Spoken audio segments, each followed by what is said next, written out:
龙师傅，今天我们去哪里？小电鱼，去摘杨梅。摘杨梅，出发！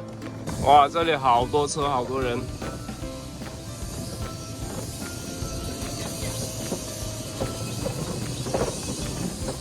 前面就是水库，我们上去看一下。陡坡太斜了，电车根本上不去。你看，龙师傅到了一个山旁的地方，也是一个人工的水库，非常的漂亮，就在我们当地。那边是养的鸭子，还是很小的鸭子。这里的鱼还是蛮大的，水也是很深的。以前我们小时候经常来这里游泳的。出发去后面山。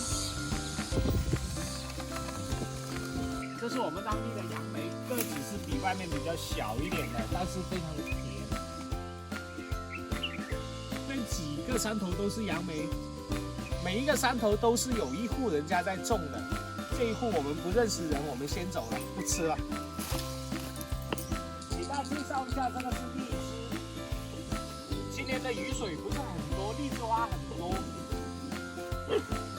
到过了2个月左右就可以吃了荔枝。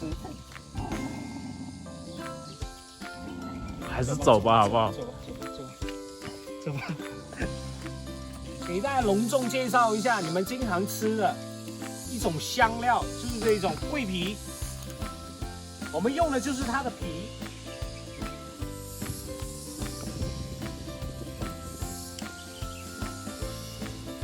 我们当地过年过节的时候用它的纸，桂纸，挂在门口那里，寓意着早生贵子，连生贵子。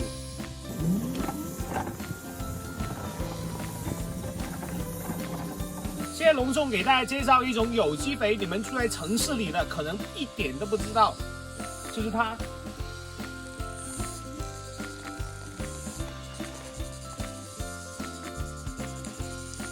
它促进了整个生态链的循环，是一种非常有用的东西。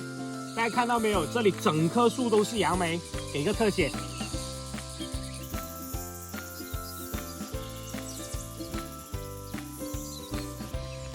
来，摄像机过来，大家看一下这个像不像古屋？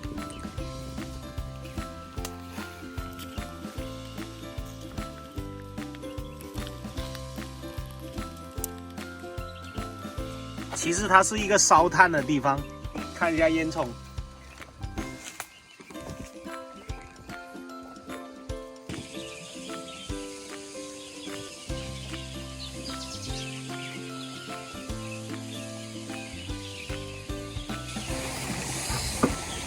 有点口渴，去喝一点水。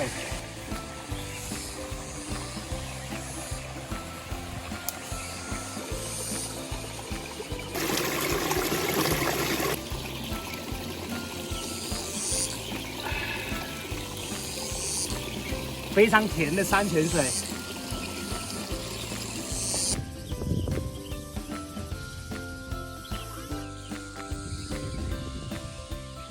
现在熟的，生的话要晚一点等它熟了再摘。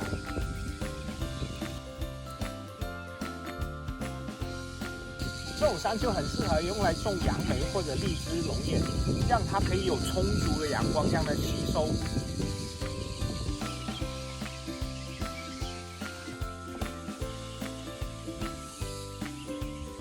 这么小棵灌木就开始打果了。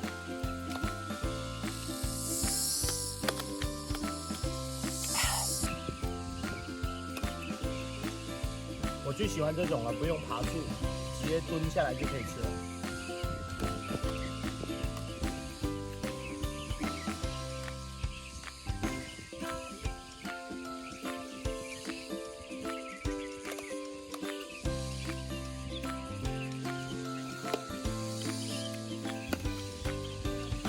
满载而归，切。